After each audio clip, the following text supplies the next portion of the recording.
everyone. Welcome to the X22 Report. My name is Dave, and this is episode 184, and today's date is October 9th, 2013, and the title of this episode is Will the President Execute the National Catastrophe Executive Order? And the reason for this title is that I've seen many reports today stating that President Obama is going to bring us to the edge of default, and if he does default, he can declare a national emergency and implement the executive order, which gives him full control.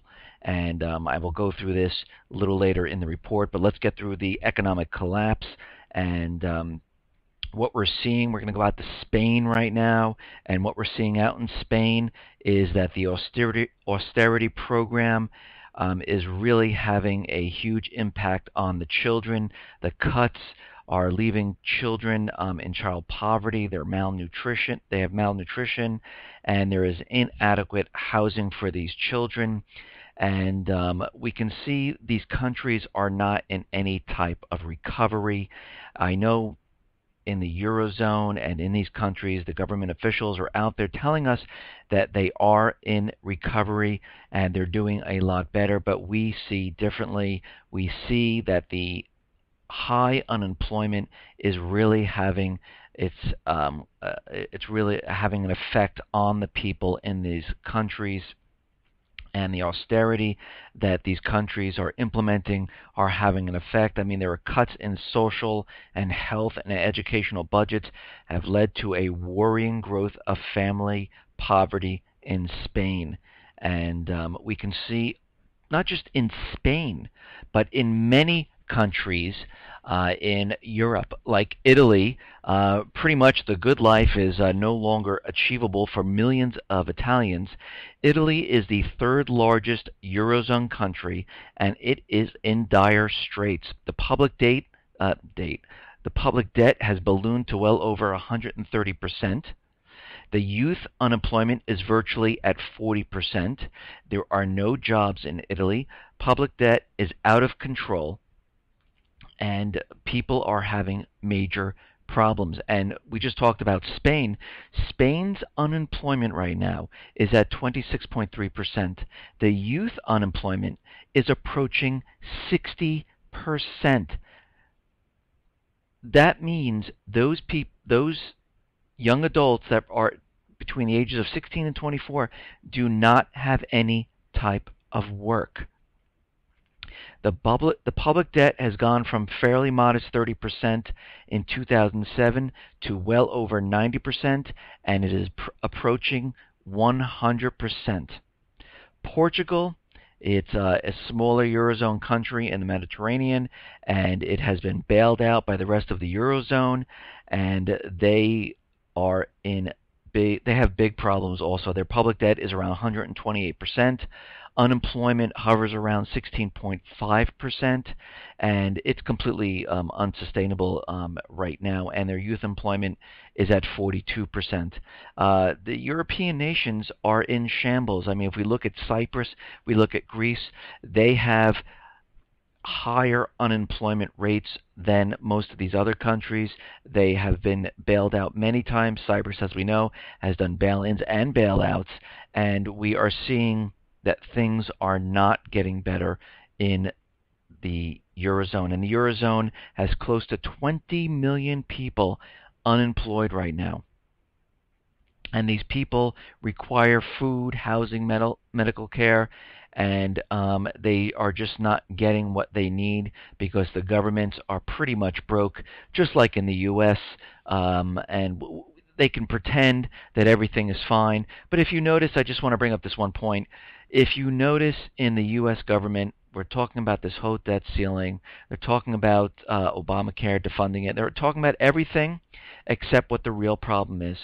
And we've seen this 14 times before. We reach the debt ceiling, and the whole argument is, should we raise the debt ceiling? This problem is going to come back again. It doesn't go away. It is like having a family who has 20 credit cards. They're all filled up. They're maxed out, and they need to get another one so they can survive. The problem does not go away. What happens is you continually ask for more until they there's there's no longer you can no longer receive anymore because you cannot handle the interest payments on this debt. And we are seeing this now with the government. They are not talking about the huge elephant in the room, is that we have a problem, a debt problem, and it's not going to be solved by just raising the debt ceiling. That actually is going to make it worse, and they know this. Now, we do understand that the collapse is coming, and we understand that they are smacking down gold, and we saw it today, went below 1,300, and now it's a little bit above 1,300, but it is down today. And we have, yesterday I reported that Goldman Sachs is telling people it's a perfect time to sell, and just like they did back in April, they're going to gobble up as much gold as they can, because they realize the economy is collapsing, and they realize they need real money. And what is real money? Gold and silver, platinum, palladium, any of the precious metals. JP Morgan is having a problem because everyone wants physical delivery of the gold, and they realize that they are pretty much screwed. So instead of facing up to this, what they're doing is they're just going to sell their physical commodity business and hand it off to someone else. And they're looking, for like $3.3 billion for their commodity business, and they just want to get out of the business right now before the whole thing collapses and everyone comes for the gold, and they do not have enough to give out. Now, the U.S. Treasury is out there, and it is saying that this shutdown, this debt ceiling debacle that they're having right now, is going to have a permanent damage on the reputation of the United States, and it could be a problem with other countries buying our bonds and feeling that they are secure. And what they're doing is they're leading up to why the economy is declining, why other nations are selling their bonds, why the Fed is one of the major purchasers of these bonds, and they are building the case to let everyone know that the longer that this shutdown goes on, the economy gets worse and worse, and nations will not want to hold on to their bonds. And what we can see right now is Fidelity sells all debt ceiling maturing treasuries despite blogosphere all clear call. They are selling all of their treasury bonds, and they are getting rid of them as fast as they possibly can. And we see that other foreign nations are also dumping these treasury bonds, and the Fed will need to pick this up and purchase them, because if there's a seller, there needs to be a buyer. And American author James Bovard says, a time will soon come when the United States can no longer sell its ever-expanding debt to foreigners. And this time is approaching very quickly, because everyone is looking at the debt, and what they're showing us is $17 trillion. But if we count in everything, the debt is really like $200 trillion. And this is impossible at this point to pay off.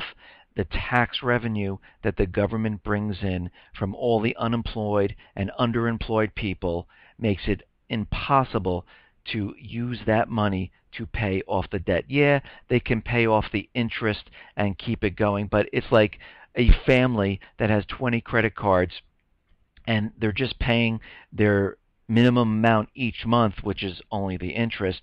You never get anywhere. You just keep things going. But what happens is, and everyone who had credit cards before or still has them realizes that if you do not pay the principal down and you keep charging on the card, the interest payments continually go up, and the amount of income that you're bringing in never can really solve the problem, and you lose the battle.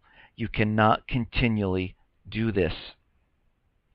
China now is saying, listen, you better get your act together, U.S., because we hold a lot of the Treasury bonds, and what China is doing, they just added another 131 tons of gold to their stockpile because they are worried, and they are using and acquiring all this gold because they understand that eventually the U.S. dollar, the U.S. economy is going to collapse, and the U.S. dollar is no longer going to be the reserve currency of the world. The U.S. right now is battling to keep the dollar alive. They are using military force in every single country. They are continually maintaining control over all these Middle East nations, and now even going into the African nations because they want to get rid of all this paper and ink because everyone knows it's worthless. They are acquiring the the real hard assets of every single country, and they're hoping to hold on to this. And because after the war that they will start to cover this entire thing up, they want to start the system over again, and this is what they do every single time. We've seen this in the past: World War I, World War II. We saw it in the 1970s, and now we're seeing it here today. Now, we understand this shutdown is a huge show. Obama is out there trying to show everyone and make everyone feel the pain of this shutdown. And he's trying to get all Americans riled up and angry. And there has to be some type of ulterior, a different type of motive behind what he is doing. And what is funny is that as he's making life more difficult, everybody is catching on to what he is doing, and it's all over the net that we can see that he's trying purposely to make this very difficult. And we can see that he's setting up roadblock barriers in front of monuments, which is meaningless because it's just a big stone with writing on it, and there's no reason to block it off because it doesn't do anything. It just stands there. And they shut down websites which aren't really shut down. The data sensors and the servers where these things are running are still operational, so they have to put the page up there that displays that they don't have the money because of the government shutdown not to display the website, but the server's still running. And if you, in my reports that I did, I don't know, 3-4 ago, I showed you if you did a cite command on Google, cite:/USDA.gov, it brings up every page on the website, and if you click on many of the pages, you can actually get to the website because they forgot to put the redirect on those pages. And that just what that proves is the website is still up, and all they did was put a redirect page to make everyone think the site was down. It is a show to make people angry, to get them pissed off. And all of these pissed off people, what they are planning to do is they are planning to march on Washington. Citizens plan march on Washington to protest closed monuments. The veterans are planning to march on Washington. Bikers are going to Washington. The truckers are going to Washington. This could be a huge potential false flag where they could have people intermixed with these groups that could start trouble, which will allow them to declare some type of martial law if things get out of hand, or take extreme measures in these instances that this is happening. Hopefully everyone stays peaceful and doesn't do anything, and if they do see people trying to push the agenda to declare martial law, that no one goes along with this. Now, there are many states out there that are reporting that Obamacare had many visitors, but when they saw the prices, they saw the penalties, a lot of people are not signing up. Like California admits only 1.65% of exchange visitors actually signed up for Obamacare. And when you're signing up for Obamacare, they ask many different type of questions. And one of the questions is your credit score. And if I'm signing up for health insurance, what does my credit score have anything to do with health? I don't understand this. It's the same thing with auto insurance when they ask you for a credit score. I know many, many people that have bad credit because they lost their house, they had a short sale, they couldn't pay credit cards, but not one accident for over 15 years, and they are put into a group that has to pay more. What's the reasoning for this? Same thing with health insurance. You could have someone who's underemployed or unemployed, and they understand there's a lot of us, even though they manipulate the numbers. The actual numbers of unemployment is around 23%. They manipulated and changed the calculation back in 1994, and they continue to do this. They don't count the people that dropped off, not looking anymore because there are just no jobs. If someone is going to apply for health insurance and they have poor credit because of a foreclosure, and we know there's a lot of those, or they're underemployed or unemployed and they can't make their credit card payments, what does this have to do with the person's health? For example, we could have a person that is struggling to get by. They have 2 or 3 part-time jobs, and they are working their ass off to make ends meet. But they have to pay now a higher premium because they have bad credit. They don't visit the doctor because most of these people who work hard like this very rarely get sick. And this is a proven statistic. And we can have another person who has perfect credit, but is in the hospital 3 to 4 times, could have some type of ailment like diabetes, heart condition, and run the medical bills up. This shows this has nothing to do with health asking for credit score. This only has to do with the insurance companies making more money. And also, when you sign up for Obamacare, they are able to use your information for different things.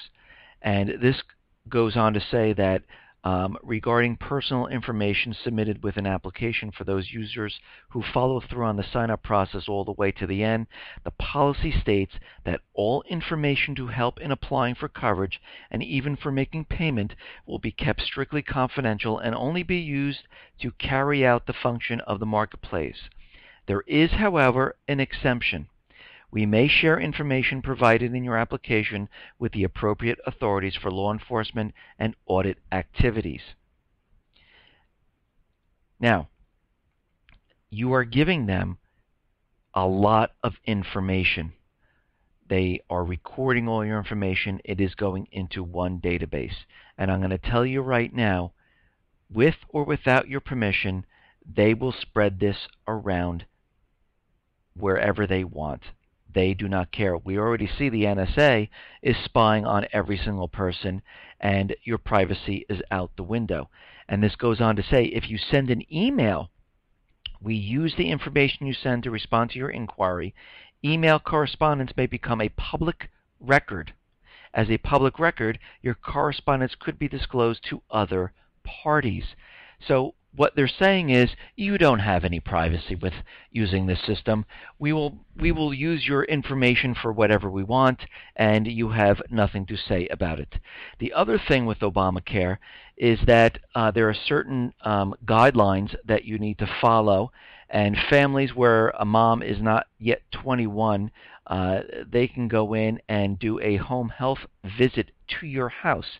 If you are someone who is a tobacco user, they can visit you at your house. Families where children have low student achievement, developmental delays or disabilities, or families with individuals who are serving or formerly served in the armed forces, including such families that have members of the armed forces who have multiple deployments outside the United States, they could visit you at your home, and they have the right to come into your home. And also, I read someplace, that if you are a weapon owner, they can also come into your home and inspect your home to make sure that your home is safe in regards to storing your weapon. Now, yesterday there was a report that said the White House now is halting military aid to Egypt. The White House came out and said those allegations are false, and now I'm seeing something that, yes, they are going to be holding back some military aid to Egypt. And if they are holding back military aid, that proves that there was a coup. The administration's central bankers have lost control of Egypt, and for the time being, they will not be giving them aid until they can go ahead and restore the puppet government within this country. And we understand that the U.S. central bankers are now going into Africa, looking for al-Shabaab and looking for al-Qaeda. And I have to say, this is a kind of act of war. We have to think of it in this terms. Let's just say Syria or Iran had troops in here, and they have a strike team in the U.S., and they go in, they shoot up a building, and they take someone out of the building and out of the country. That is an act of war. Having other countries' military forces on your land, shooting it up, and pretty much kidnapping someone from the area. And this is what the U.S. is doing. They're going into these African countries using raids to remove people that they want to remove. And the president is out there saying that the United States will continue to go after al-Qaeda-linked groups in Africa. But this is not the same as going to war there. Yeah, it is. You are invading another country with troops without their permission. This is an act of war. Or, I mean, does this not make sense anymore?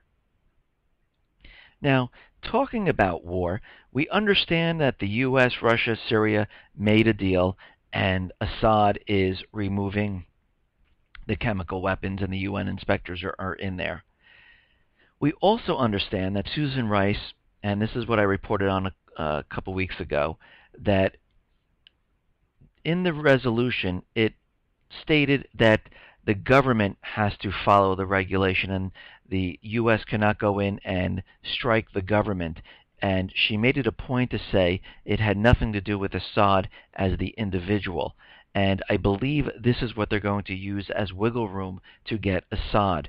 And a couple weeks ago, I said Israel, Saudi Arabia, and other Middle Eastern nations were getting together all of a sudden to create a separate rebel force to go into Syria to fight against Assad. The Saudis have enlisted 50 brigades and some thousands of fighters under a new structure, a new force to go in to Syria. The plan seems to buy control of a disaffected rebel bands, many of them without strong leadership, and to forge them into a well-armed force capable of battering Assad's regime. And we can see, because the United States wants Assad removed from government. And the reason why they want Assad removed, because they want to put in a puppet government. This puppet government, which will be loyal to the United States, will allow the central bankers in to set up a private Western central bank, and it will put Syrian oil on the market using the U.S. dollar as the reserve currency. And it is one step closer into getting into Iran. And this has been their plan all along. And Israel is out there trying to get the war started. We saw that 2 mortar bombs fired from Syria hit in an Israeli military post on the occupied Golan Heights, and it wounded some Israeli soldiers, and Israel fired back. They were hoping that Syria would fire back again, but nothing happened. This was probably a false flag to try to get something started, and it didn't work. And what they're saying, as the initial reports, is that some mortars, strayed away during the fighting in Syria, and we can see that something was definitely trying to get started out there. Now, the government officials, top officials, believe we are now sitting ducks on a cyber pond. And what they're saying is that because of the government shutdown, and it's going on longer and longer now, we are completely jeopardizing our cyber security, and this is a perfect storm that will enable another country to cyber attack the United States. They are saying we are lacking the people to hold the national security in place, and it is impossible at this point to stop these types of cyber attacks. And if you thought that the cyber threat was bad before, in many ways it is now a cyber attack on steroids, because we do not have the resources to fight what is coming, and it's leaving the U.S. wide open right now.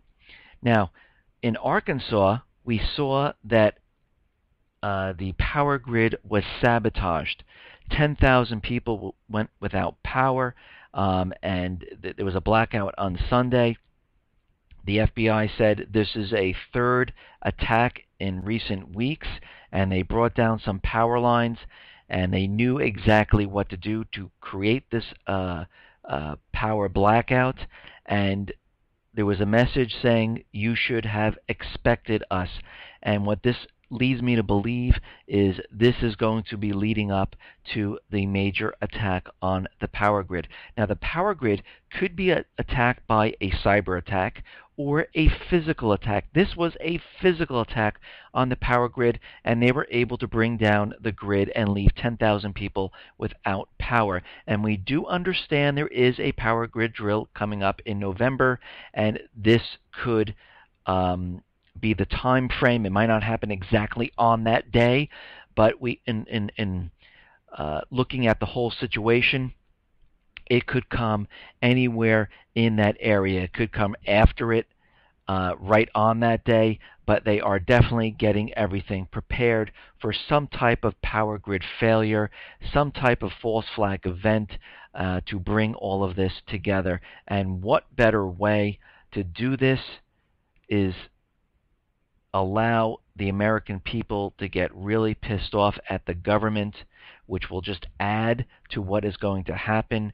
And it looks like Obama is trying to provoke something. He is hitting all the hot spots of the American people. It has to do with the veterans. It has to do with our military soldiers overseas, with their death benefits. It has to do with all the monuments across the country. It has to do with the websites that they need to check on different things. And they're trying to hit the Americans where it will make them the angriest. And the citizens are getting pissed off, and this is why they are marching on D.C. And we can see this. This could be brewing into a perfect storm for a confrontation with the Obama administration in D.C. Now, Dr. Paul Craig Roberts was out there saying that President Obama, because of the laws that already are on the books, would have the power to declare a national catastrophe. Simply assume the leadership of the government. This gets Congress and the courts out of the picture, and at that point there are no limits on the power of the president if he calls for a national catastrophe. And this is one of the executive orders. And he can use this to say that the government is in default. We've reached that point in time. And Executive Order 12656, Assignment of Emergency Preparedness Responsibility, and the provisions of this executive order states that whereas our national security is dependent upon our ability to assure continuity of government at every level in any national security emergency situation that might confront the nation. And what this is saying is that If the government cannot continue to operate, he can call for a national emergency, which takes all the power away from Congress and from the rest of the Senate and the House and gives it all to the president. And while I was doing some research, I came across something that says Pentagon warns to expect radical change in U.S. government soon.